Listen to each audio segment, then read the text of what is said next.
नमस्कार दोस्तों, electronics technology में आपका स्वागत है। इलेक्ट्रॉनिक्स टेक्नोलॉजी का टॉपिक है लिथियम की मांग को पूरा करने के लिए कचरे को बिजली में बदलना। नमस्कार friends, welcome to electronics technology. The topic of electronics technology is about turning waste into power to fuel lithium demand. यह मार्सेलस शेल के अप्रयुक्त संसाधन से आता है, जो संभावित रूप से वैश्विक बैटरी आपूर्ति श्रृंखला को बदल रहा है और 2030 तक अमेरिका की ऊर्जा स्वतंत्रता को आगे बढ़ा रहा है।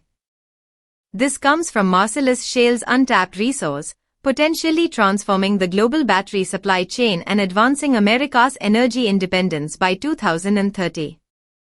स्मार्ट वॉच और इलेक्ट्रिक वाहनों जैसे उपकरणों में पाई जाने वाली अधिकांश बैटरियां लिथियम द्वारा संचालित होती हैं, जो आमतौर पर निर्माताओं तक पहुंचने से पहले एक वैश्विक यात्रा से गुजरती हैं।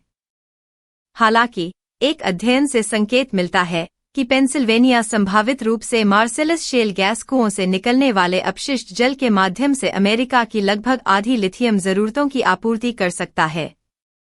पेंसिल्वेनिया पर्यावरण संरक्षण विभाग के अनुपालन डेटा के हालिया विश्लेषण के अनुसार, यदि लिथियम को इस अपशिष्ट जल से पूरी तरह से निकाला जा सकता है, तो यह राष्ट्रीय मांग का 40% तक पूरा कर सकता है।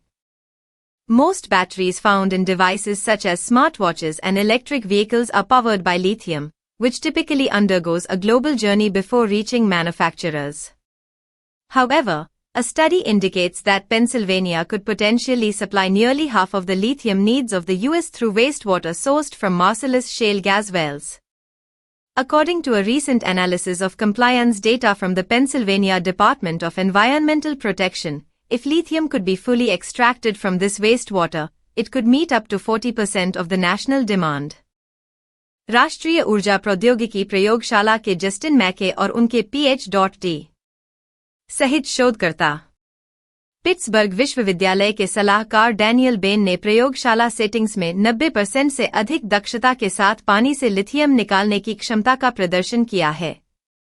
अमेरिकी भूवैज्ञानिक सर्वेक्षण लिथियम को एक महत्वपूर्ण तत्व के रूप में मान्यता देता है। 2030 तक सभी लिथियम के घरेलू उत्पादन की दिशा में संघीय प्रयास पर जोर देता है। Researchers, including Justin Mackey of the National Energy Technology Laboratory and his PhD advisor Daniel Ban from the University of Pittsburgh, have demonstrated the ability to extract lithium from water with over 90% efficiency in laboratory settings.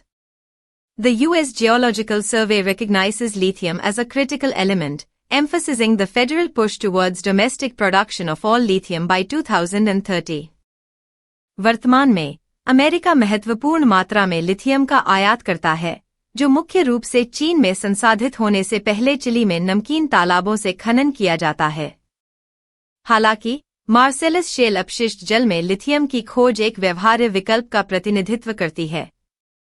यह अपशिष्ट जल अक्सर hydraulic fracking का उपोत्पाद होता है, जिसमें shell से अवशोषित विभिन्न खनिज और तत्व शामिल होते हैं।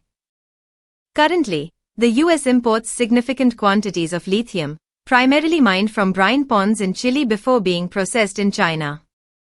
However, the discovery of lithium in Marcellus Shale wastewater represents a viable alternative. This wastewater, often a byproduct of hydraulic fracking, is known to contain various minerals and elements absorbed from the shale. Pennsylvania में नियामक आवश्यकताओं ने इस खोज को सुविधाजनक बनाया है, जिससे शोधकर्ताओं को एक व्यापक क्षेत्रीय विश्लेषण करने में सक्षम बनाया गया है। ड्रिलिंग में शामिल प्रत्येक कंपनी को अपशिष्ट जल की संरचना की रिपोर्ट करनी होगी, जिसमें उनके संचालन में उपयोग किए जाने वाले लिथियम स्तर भी शामिल हैं। Regulatory requirements in Pennsylvania have facilitated this discovery, enabling researchers to conduct a comprehensive regional analysis.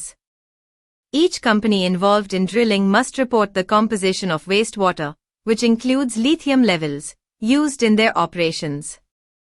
Journal scientific reports में प्रकाशित निष्कर्षों से पता चलता है कि इस स्रोत का दोहन अमेरिका को अपने 2030 लिथियम उत्पादन लक्ष्यों की ओर काफी आगे बढ़ा सकता है। इसके अलावा, पश्चिम वर्जीनिया जैसे पड़ोसी क्षेत्रों में भी समान क्षमता मौजूद है, हालांकि पेंसिल्वेनिया के पास वर्तमान में सबसे व्यापक डेटा है। The findings, published in the journal Scientific Reports, revealed that exploiting this source could significantly advance the US toward its 2030 lithium production goals. Moreover, similar potential exists in neighboring regions like West Virginia, although Pennsylvania currently holds the most comprehensive data.